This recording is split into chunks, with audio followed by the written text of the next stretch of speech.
बकरी का बच्चा है क्या? अरे माँ मजाक छोड़ो, मुझे फाइनली वो मेन चौराहे वाली दुकान मिल गई है। अब देखना आपका बेटा दुगनी स्पीड से पैसा कमाएगा। ओफो, ये क्या? मेरी ऑनलाइन मेकअप क्लास चल रही है। इतनी जोर से क्यों बोल रहे हो आप दोनों? अरे मेरी धर्मपत्नी जी, मेकअप क्लास बाद में करना, वो चौराहे वाली दुकान मिल गई है हमको। अरे वाह, रुको मैं अपनी माँ को फोन लगाकर बता देती हूँ। अरे मैं भी अपने रिश्तेदारों को बता देती हूँ, कितनी खुशी की बात है। हाँ, मैं भी अपने दोस्तों को बता देता हूँ, 1 हफ्ते बाद रजिस्ट्री है। बस घर में खुशी का मौका था। उन तीनों ने अपने अपने फोन उठाए और लोगों में बात फैलाना शुरू कर दिया। और रही सही कसर, श्वेता बहू ने अपने पड़ोस में सबको बताकर कर दी। अरे वर्मा आंटी, अब हम भी जल्दी कार ले लेंगे, घर का रेनोवेशन होगा और ठाट से रहेंगे हम भी। अरे ऐसा क्या हुआ? लॉटरी बाटरी लग गई है क्या?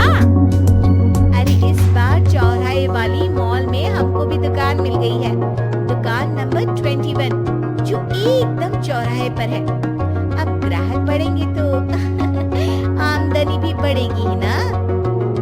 अरे वाह, कितनी खुशी की बात है। मैं बहुत खुश हूँ तुम्हें इतना खुश देख के। बाकी एक बात कहूँ, सबको मत बताते फिरना, किसी की नजर लग जाएगी तो खुशी की खबर वापस लौट जाएगी। हैं? ऐसे थोड़ी ना होता है। अब डरा रही हूँ। अरे सही कह रही हूँ, काली नजर कहते हैं इस चीज को, जब आप किसी को कुछ बताओ और वो काम बिगड़ जाए।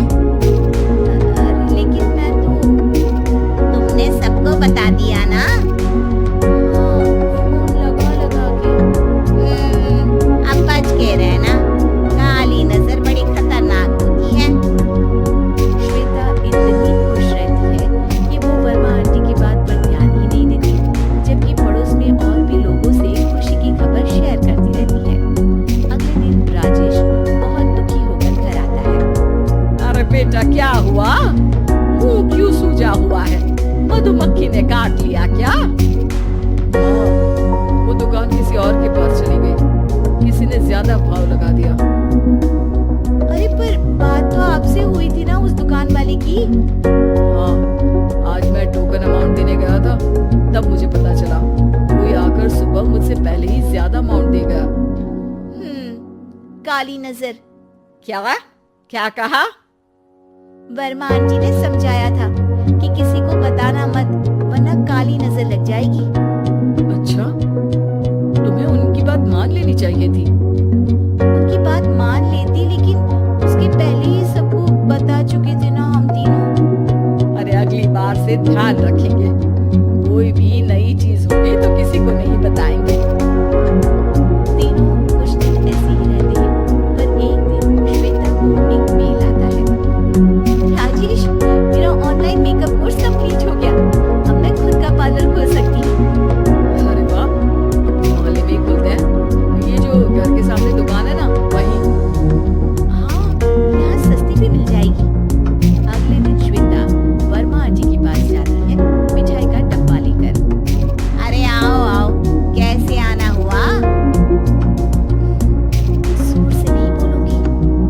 वो सामने वाली दुकान है ना, वहाँ मैं अपनी पार्लर की दुकान खोलने वाली हूँ, उसकी मिठाई है। अरे वाह, बहुत बधाई हो तुमको। हाँ, मैं कमाने लगूंगी तो राजेश पर पूरे घर का बोझ नहीं रहेगा ना आंटी जी। ये तो है, पर ये बता कि तूने ये बात किसी और को तो नहीं बताई ना? अरे नहीं नहीं, पिछली बार गलती कर दी थी, काली नजर लगी किसी की और राजेश के हाथ से वो दुकान चली गई थी। सबको मत बताना। चलो मैं चलती हूँ, कल दुकान की बात करने भी तो जाना है। अगले दिन श्वेता दुकान के लिए मालिक से बात करने जाती है। अरे लेकिन दुकान तो हम कल रात को ही किसी को दे चुके हैं। कल ही? हाँ कल ही। 2 दिन बाद कोई यहाँ पार्लर भी खोल लेगा, अब कहीं और दुकान देख लीजिए। अरे पर हमको भी तो पार्लर ही खोलना था। भाई एक ही दुकान है, आधी आधी तो नहीं दे सकता ना मैं।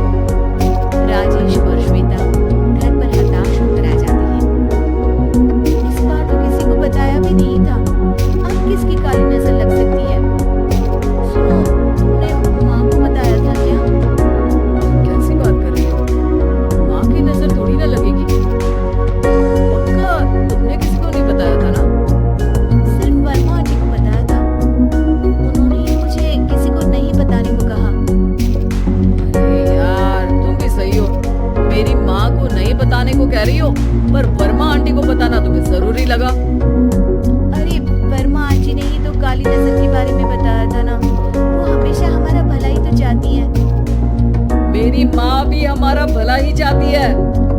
अरे पर चिल्ला क्यों रहे हो? बात नहीं कर सकते क्या आराम से? नहीं आता हूँ आराम से बात करना, और करना भी नहीं चाहता हूँ मैं। दुकान जाने का दुख गुस्से में बदल गया था और राजेश और श्वेता में बात बंद हो गई थी। 2 दिन बाद मोहल्ले में पार्लर का इनॉग्रेशन हुआ, जिसमें मोहल्ले के सभी लोगों को बुलाया गया, पर श्वेता, राजेश और माँ नहीं जाते। माँ, अंदर आ जाओ। क्या देख रही हो? अरे नया पार्लर देख रही हूँ अपने आंगन से। देखो, माँ को दूसरे का सुख देखने में कितना मजा आ रहा है। मेरा दुख नहीं दिख रहा इन्हें। यहाँ मेरा पार्लर भी तो हो सकता था। अरे चुप रहो यार, हर बात में लड़ाई क्यों ढूंढ रही हो? राजेश और श्वेता फिर बहस करने लगते थे। तभी माँ ने दोनों को बाहर बुलाया। अरे जरा देखो तो, दुकान चलाने वाले का बोर्ड पर नाम क्या लिखा है? श्रुति वर्मा। गाड़ी निकाल बेटा, हमें कहीं जाना है। काली नजर का इलाज कराने। राजेश अपनी बाइक निकालता है। तीनों ट्रिपलिंग कर रहे हैं। माँ राजेश को उस मॉल वाली दुकान पर लेकर जाती है जहाँ राजेश अपनी दुकान खोलने वाला था। यही दुकान लेना चाहता था ना तू? हाँ, पर इनको भी दुखी करने लेकर आई हो क्या यहाँ पर दुकान दिखाकर? वह काफी नहीं था? अरे श्वेता, थोड़ा सब्र रख, अभी पता चलेगा कि हम यहाँ क्यों आए हैं। बता, इस दुकान चलाने वाले का नाम क्या है? अनुपम वर्मा। कुछ समझ में आया? वो दुकान वाली श्रुति वर्मा, ये दुकान वाला अनुपम वर्मा, और हमारे पड़ोस में हमने उस दुकानों के बारे में बताया किसको था? अब वर्मा आंटी को। मतलब वर्मा आंटी ही हमारा काम बिगाड़ रही है? नहीं नहीं, ऐसा नहीं हो सकता, ये बस इत्तेफाक है। राजेश अपना फोन निकालता है और श्रुति वर्मा और अनुपम वर्मा के नाम फेसबुक पर सर्च करता है, जहां ये दोनों ही वर्मा आंटी के रिश्तेदार होते हैं। श्वेता को समझ में आ जाता है कि वर्मा आंटी की ही नजर काली नजर है। अब क्या करना है? कोई भी खुशी की खबर हो तो काली नजर से बचना है, यानी वर्मा आंटी से बचना है। पर मुझे ये समझ में नहीं आया कि वो हमारे साथ ऐसा क्यों करेंगी। अरे बेटा, एक सीख है, दूर के आदमी को आपकी तरक्की से कम परेशानी होगी, पड़ोसी को ज्यादा।